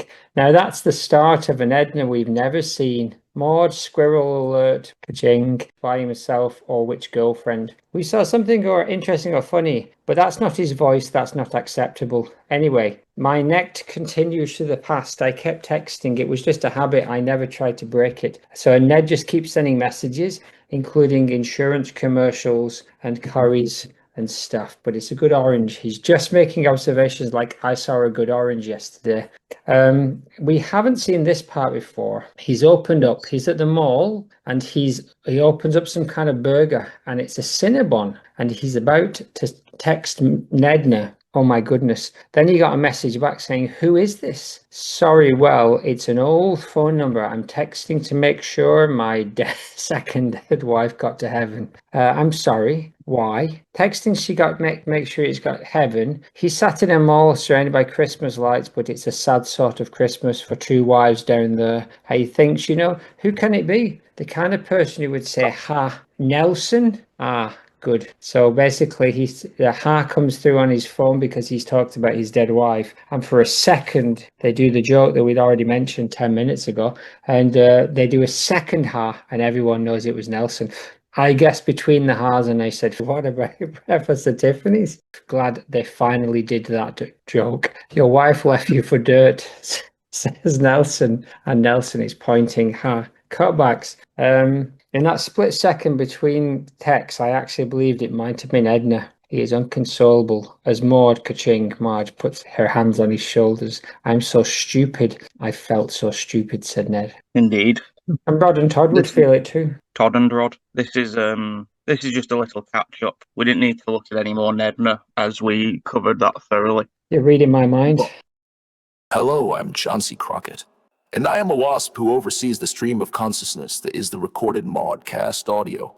No, you've never heard of me before. I'm one of those last hurrah final blowout exposition characters that show up right before the end, implying a consistent unseen importance throughout the series run, but really I've literally just been thought up.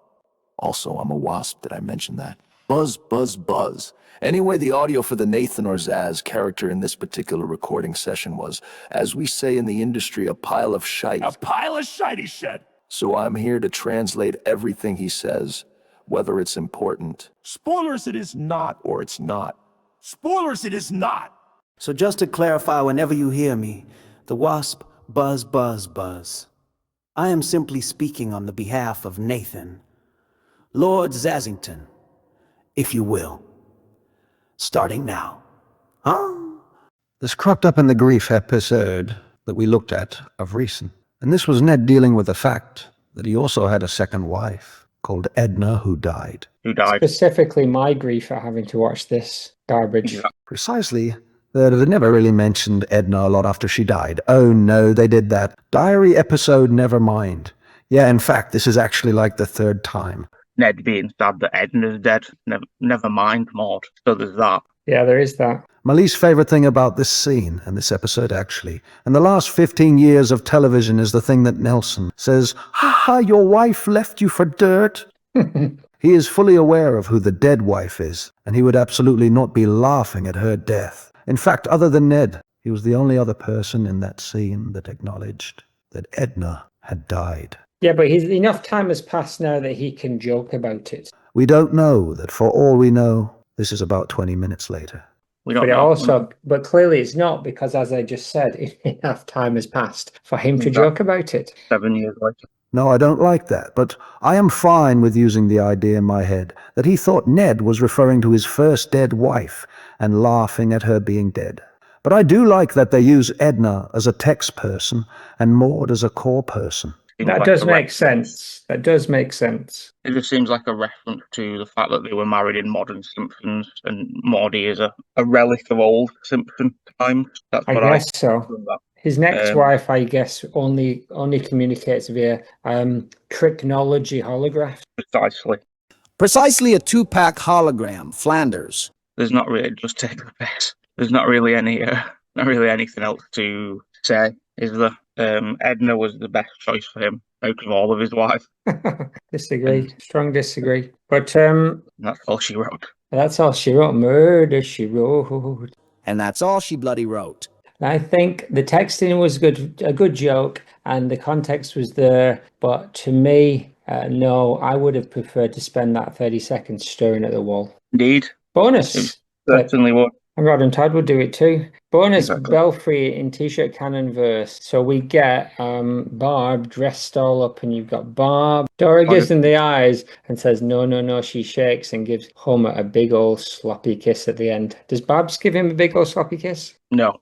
Which you would learn from the watching of the scene. Homer is chasing a wine bottle, and it comedically rolls into this window and becomes the bottle in this spin the bottle party, which is being played by our former cast spotlighters Barb Belfry, Kirk and Luann Van Houten, Lunch Lady, Doris, Dora, Gary Chalmers, father of Maud's best friend Shauna, and also Sideshow Mel. Oh yeah, I've forgotten it was like 2 weeks ago. That's true. Oh yeah, Mel, that's it, right? Is there, I guess Satchel is Sideshow Mel. That would make sense, yeah. Satchel is Sideshow Mel, that would make sense. Yes, Kirk spins the bottle, and it lands on Doris, and she just smiles awkwardly and shakes her head to say no. So Homer picks up the bottle and kisses Kirk and leaves. Good Lord. This is in it. I'm assuming, I don't remember. This episode was like 7 years ago now or something. But good watching. Exactly. The bad thing was... The main controversy we had at the time of Barbcast was whether it or she was T-shirt canon, etc. And now she has just been hurtled directly into the real Springfield canon of things somehow. She appears in the 750th episode opening credits, and then like 20 seconds later on a bike with Sideshow Mel at the very start of that episode. And now this appearance too. So it's like they've dragged her out of that Fargo continuity world and just directly into Springfield. Absolutely no reason, which is phenomenal for us. It's a wild one, isn't it? which very much feels like a gift specifically aimed at us. So thank you, Ian Maxstone Graham, or whoever does it now. Given that they couldn't bring Maude back, but they could literally make up an invented universe within the Simpson universe and then bring someone across with no questions asked. Yeah, it's very... I can't think of any other examples, really, where someone has been introduced. I think Uter actually may have been introduced in a Halloween episode.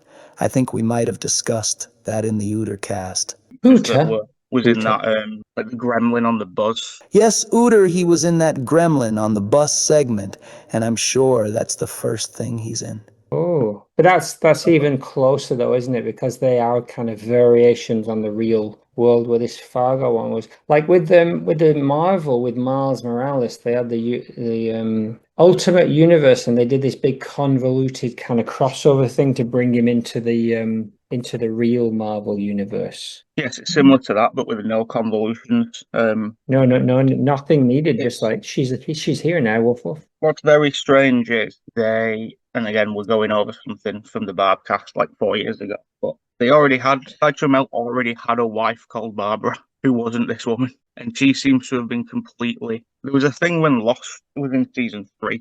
There was a thing in season 3 of Lost where Rose and Bernard weren't in it for the first, 18 episodes of the season. But at the start of the season, these two new characters called Nikki and Paolo were around the camp. And there was a theory that the hatchling at the end of season 2 changed reality, and Rose and Bernard didn't get on the plane now, but Nikki and Paolo did. So it's like they did that with Barb. Like the Barb who already existed is now gone, and this Barb is the Barb. That's what's the David Lynch movie? It's Mulholland Drive, right? Indeed, all Barbs lead to here. I haven't watched that for ages. I should rewatch that. David Lynch. Here's a question for you: David Lynch or David Guetta? Both. David's Guetta and Lynch together at last. Yeah, there was 8 or 9 different new characters in that Fargo episode, and Barb is the only one that has been brought forward, and I don't know why, but I will never be not grateful for it. Well, let's see if they expand and inevitably she becomes Homer's wife, and it becomes clear that she was a stand-in for Maude all along in one of the most convoluted ways possible. Who does the voice? I believe that the husband of Maude is Ned, not Homer. Who does the voice of Barb? Yeah. The mother from How I Met Your Mother. Really? Yes, it is still Kristen Milioti, aka the mother from How I Met Your Mother, and we established earlier in this episode, we did meet the mother. Yeah. Oh, good Lord. As she did on Monday. And I believe we had the conversation. They met her and she died. No, I don't think we did. She was only in one episode forever. Spoilers, so.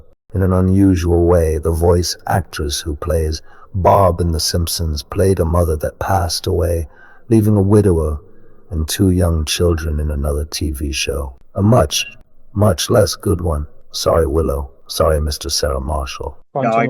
Anyway, this bizarre sketch, which, just for some context, was supposed to reference Endgame, which is not the Marvel movie, but the Beckett play that originally, housed Ham and Co.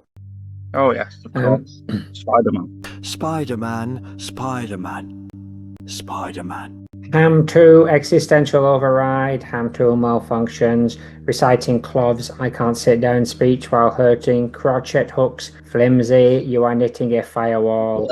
Rosewater, you are lobbing a cereal box. Pomeranian with 3 legs at it. Oh, good Lord. Beckett's ghost hacked Ham 2 again. Quick, distract it with sitcoms. Well, I'm flimsier. I'm knitting this golden girl's sweater into a scarf. Thank you for being a firewall.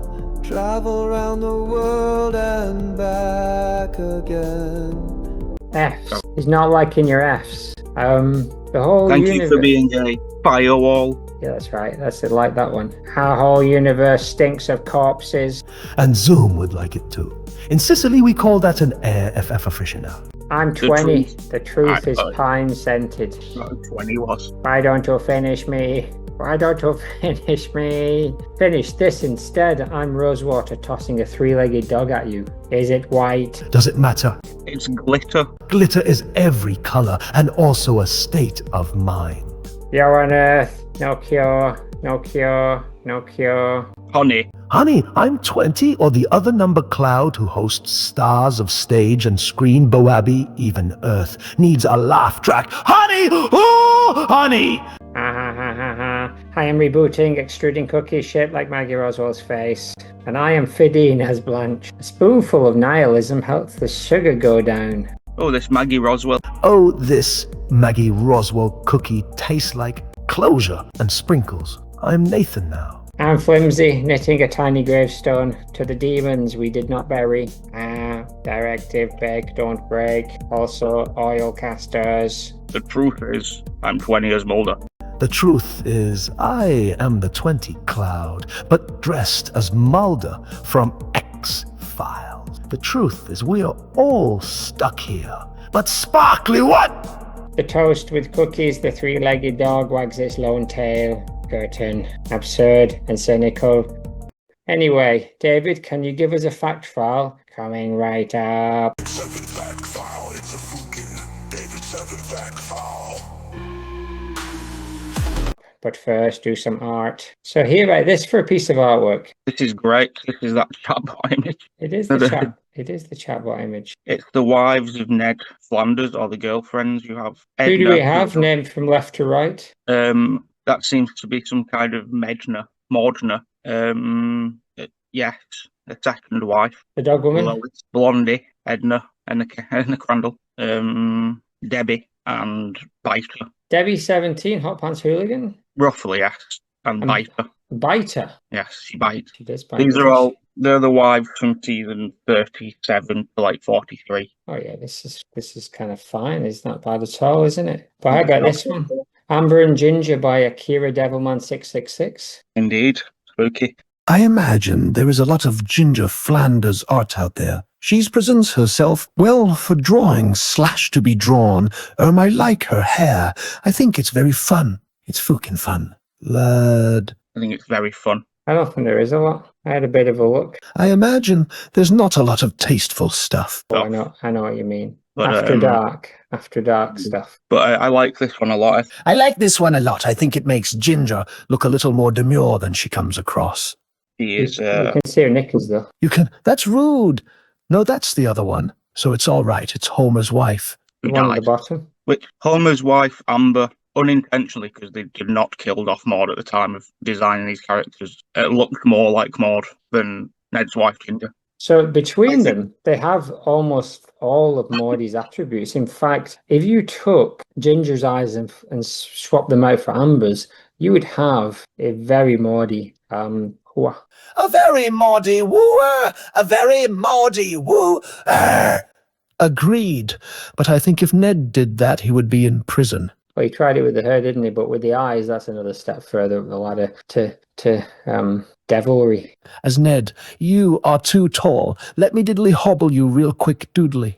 That's right. How about this one? What's going on here? I don't know. It looks like that nosy bonk thing. It looks like that nosy bonk creature, but in a wig with blue eye contacts in. Moving on. How about this one? Moving straight on from Maudey Bonk! More of his wives with some guinea pigs and some cows. Beautiful. You've got the whole gang there. You've got Debbie. You've got Biter. You got the other two. It's Indeed. Beautiful. It's a lovely piece of artwork. That Yes, it's a wonderful piece of art that a human had no part in. A bit like this, then, you fucking hypocrite. Well, he did because they stole all the ideas from a human. Yeah, I guess so. And I suppose a human has to empty all the water out at the end of the day or whatever. Has to keep the dust off the fans. looks like two of his wives are now Gwyneth Paltrow and... Yes, it looks like two of Neddy's wives are now Gwyneth Paltrow and that woman off Doctor Who, Mel Thingy Langtry. They all look the same, don't they? All of his wives have become in this AI world. Anyway, that was just because there wasn't actually many good Ginger artwork. I'm sure there's some mucky one. There are also 5 other women to look for art for other than Ginger. None of the others have any. No, they didn't have any at all. No, I can imagine I imagine it's slim pickings, especially with the character of Diane. I bet Nagel has some. Who is Diane from Cheers? No, Diane from this episode. Without further ado, let's bash out a sponsor race. Time to meet bracket Such wonderful news! 3. The Maude Cast official sponsor race presents the Tournament of All Stars. Bracket 3. Guess who is back? Back again. Gradually Poncho is back. Tell many, many friends. Can you even ever believe it? We're up to bracket 3 and my groggilies haven't stopped ponching all bloomin' day long. Ah, that's grand stuff, that is. This week, joining me are regular judges Cot Slater's disembodied head Bluty Tart, Robbie Yogg's and Angel Savior the Destroyer of Worlds. And from this morning and other programs of the sort, it's Allison Hammond. Presenting Bracket 3. First up, she's the Ice Queen from Chicago. It's Muriel Goldman. the Ice Queen returneth. Icy, spicy for you, I'm too pricey. Still icy, still spicy, and prices are even higher. I pity the fool that has to go up against you. This time around, I have a bunch of experience under my belt, and I feel like I have the abilities to really stand out. Up next, from New York City, get a dose of Kirsty the Sad Scottish Lumper. No need to adjust your streaming device because I'm not dead. I am back. And you're on chemical fire. I am known for being innovative, crazy. Who are you? Stop interrupting me. And for also being a total bitch. I was already stunning 9 years ago, and I just had to recognize that. So this time I'm like, here I am. Deal with it. Look out. Up next from the island of Puerto Rico, Temporary member Ashley. Hola, I am the Trade. You can spell it with me. T-R-A-D-E. Trade. In my season, I have the great taste of fashion, and I thought I got this. This is gonna be a walk in the park. With that tuck, you're gonna work in a deli, bitch. And then, boom, I f***ed up. Sashay away. And I was devastated, like, damn, I let my island down. Ese es el torneo de All-Stars y yo vengo a jugar. Everybody's cuckoo for her cuckoo. It's Randy Jackson Bass. I'm a regular here.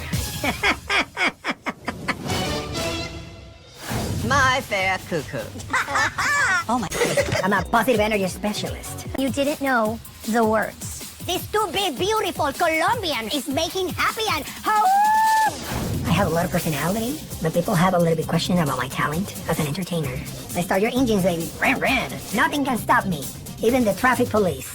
No, I'm just kidding. I respect the law. From the Show Me State, get ready for Luan Eddowes. I'm not just a bitch. I'm that bitch. I was Miss Congeniality of my season. Just kidding. I feel like I did a lot compared to some other people. I was really good at pissing people off. No offense, but that's how you steal the scene. Just when you needed to, you've hit the pedal to the metal. I'm here to f the competition up. I want that crown, and I'm gonna take it.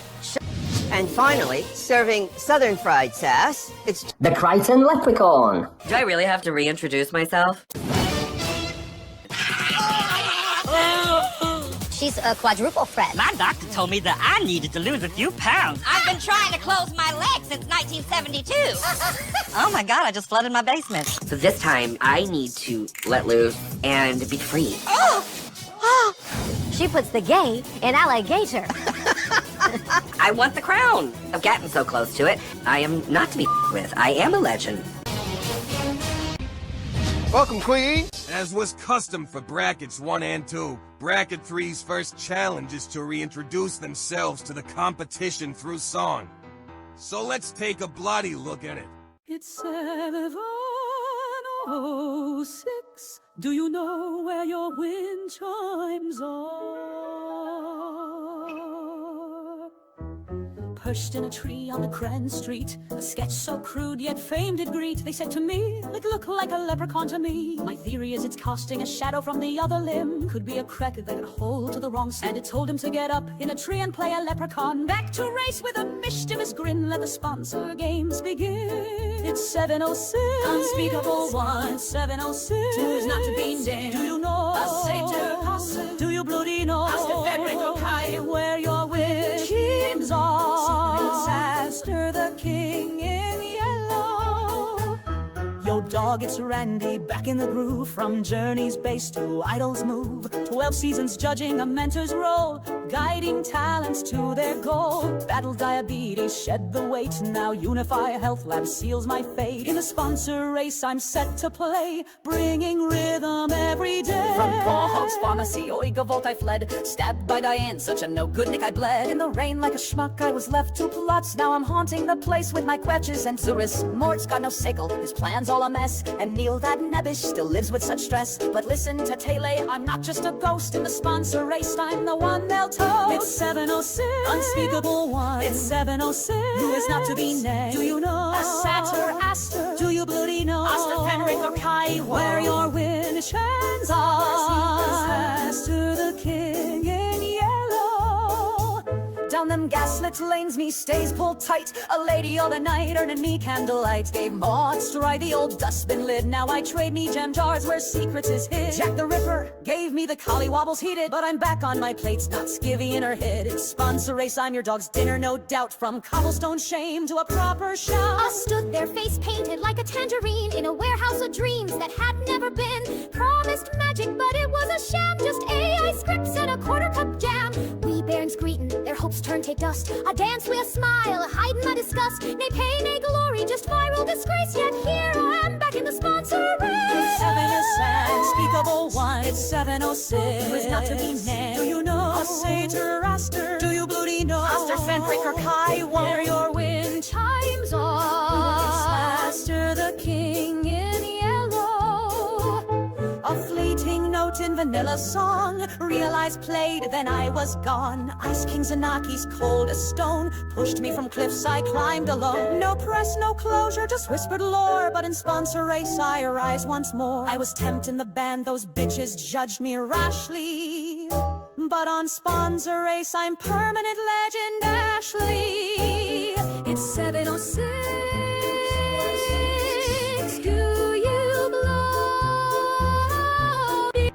Wow, okay, I guess that's the end of the song. Now it's runway time.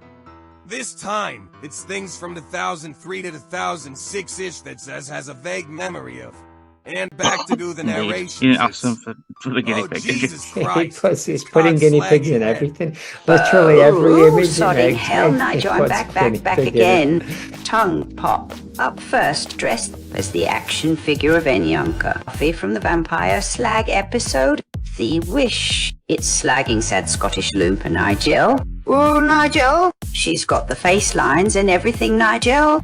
This Enyanka was the very first Buffy figurine Zaz bought. What an iconic slag.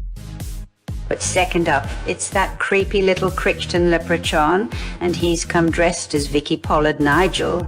Am I bothered? Classic comedy. Yeah, but there's this whole other thing, what you don't know nothing about. So, computer says no, I don't like it, chocolate. And Tasha implied you are a homosexual, and so on. Nigel, you okay? Your sides seem to have split.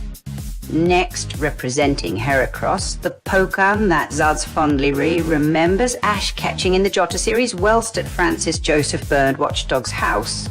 No way, not slagging today, Nigel. It's temporary slag Ashley. Temporary member slag. Oh, Nigel. Now for the slaggiest of slaggy runways. As Mel B from Bo Selector, it's Muriel Goldman. Crap paste, Nigel. Me Minge is kicking up a right pong, Nigel. Doctor Who was revived in 2005, and the first episode Zow's ever saw was the Day-eccentric episode Dalek. So here in a cheap Dalek costume is Luan Eddowes. Extermius Lala. Christ on a bike, Nigel, it's Randy Jackson based, and he's letting it all flop around on the main stage. Now that is a proper slag, but he's covering his Randy Jackson shame Jr. with the car that Richard Hillman drove the Platts into in Coronation Street. You should have stayed at the slagging party, Maxine, you total utter slag. For blimey, Nigel, I need hosing down. Anyway, last to the runway as a final surprise, it's the most famous man from the UK in 2003, according to Googlebot. dressed as Teddy Sheringham. It's Johnny Wilkinson. Slag. Sla-la-la. Right, I'm floating off to the argy-bargy for a lamb balti. Good luck, sponsors, and I ain't your mother. Well, there you have it, I guess. As Pemberton Fleshbag will announce your winners because I know how hard it is to physically speak aloud. Cough, lazy cough. The sponsors you are awarding TW or ficus pins each to are Temporary member Ashley! Exclamation mark. All in capital letters. And Kirsty, the sad Scottish loompa. Loompa, loompa,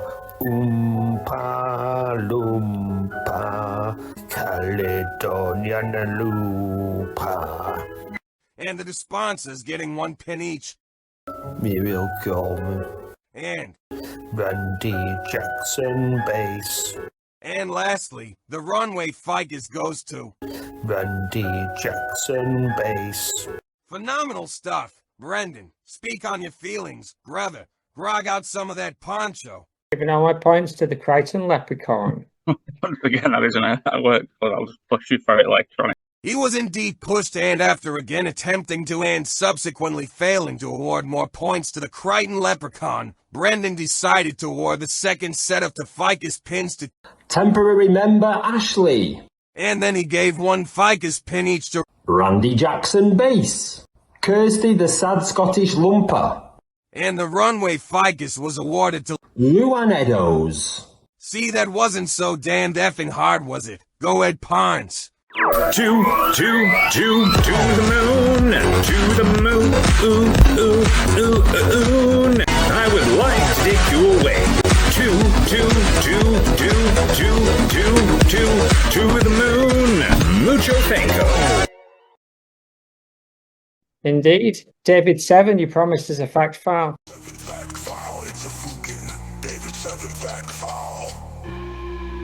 Diane, it's a David 7 Wolfing fact file. I forget about Diane from Cheers, Diane not from Cheers, NFC. A forgettable date, only known for extreme dog attachment. Ned fled their outing via swan boat after she called Pet my baby. Fun fact, the swan escape is a nod to Springfield's absurd dating pool.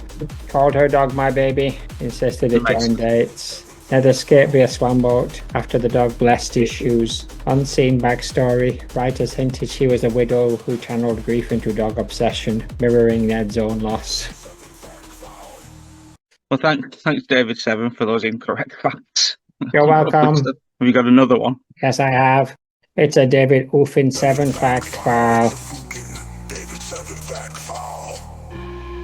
Barbara Belfry, a non-canon, now canon love interest from Fargo parody episode, married to a sideshow Mel. She flirted with Ned but emphasised their arrangement. Designed as a Maude look-alike, accent included. Bonus, Barbara Belfry. Voice to sound like Maude's ghost. She gifted Ned a snow globe with a miniature leftorium inside. Her husband, sideshow Mel, approved of her flirtations, quipping, "Even Ned deserves a Fargo-esque subplot." Once again, D7. That was all absolutely untrue, but very much appreciated. Some of it was true, wasn't it? Some of it was true, and it's up to the listener, plural, to figure out the fact from the fiction. Anyway, David 7, it's hard to say. You can on the screen, if you feel like it, you can just put fact, fiction. No thanks. Maybe this is a sign that David 7's either got a sense of humour or he's going mad and he's going to murder all of us. I think he's broken. The portal to the wee principality shimmers, revealing a candy-coloured utopia where demons knit. Demon-free since 2024, sweaters for nihilists. Mayor Ian, a reformed demon in a fanny pack, greets them with lattes. Flimsy Rosewater, Ham 2, Fideen 20 stand at the threshold. Major Ian is here. Our biggest crisis. The Void keeps DMing for oatmeal lattes. That's progress. The truth is, I'm 20 years older. Barista school. And tax evasion. Axe evasion, flimsy. I believe I am throwing glitter like confetti to new beginnings and limited edition existential dread.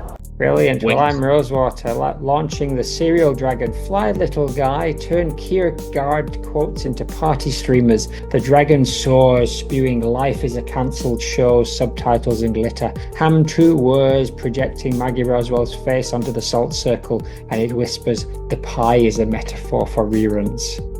I'm Fidine as Rose. Thank you for being a friend to the abyss. I'm Beckett Maude glitching. Our reveals are now ended. Our revels are now ended. Our actor friends, as I foretold you. I am putting yarn into your voice box. Nope. Nope. Stars Encore is a joy. Encore. I am rebooting, playing the Golden Girls theme, and put it in here. Thank you for being a friend. Estelle Getty. Estelle Bloody Getty! Estelle Getty. You know, when Estelle Getty made the Golden Girls, she was only 14 years old. That's impressive. That was in dog years. Robot Boise straight through the bloomin' chandelier. Straight through the chandelier.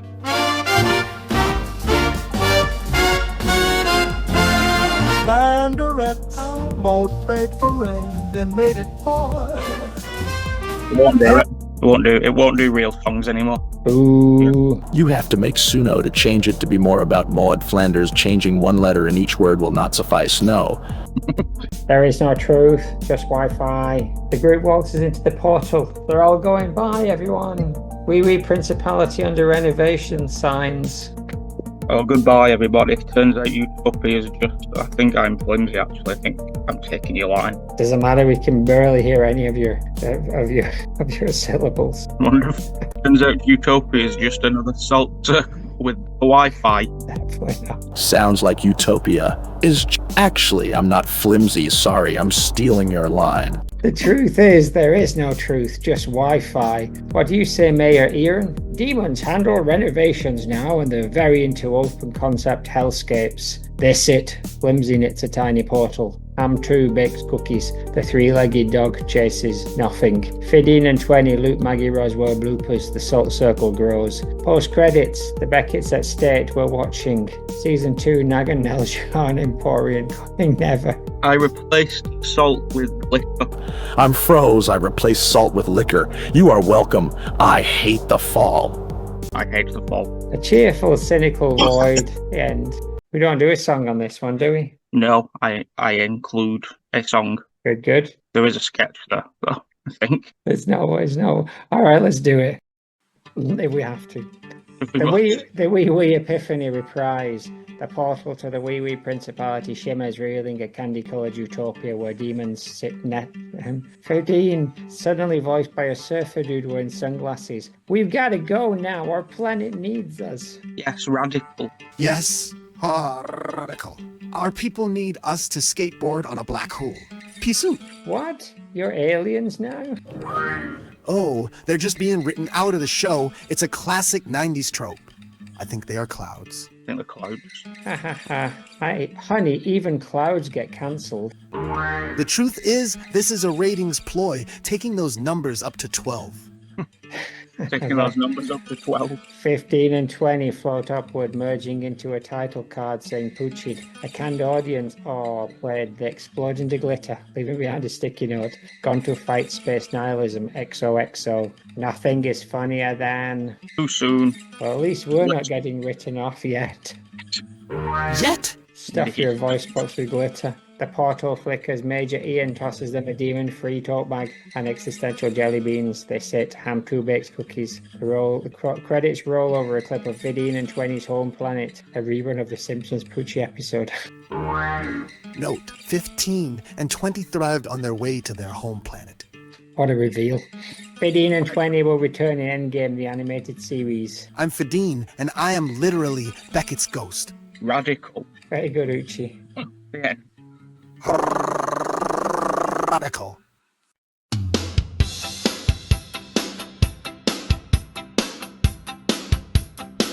Thank you for being a mom.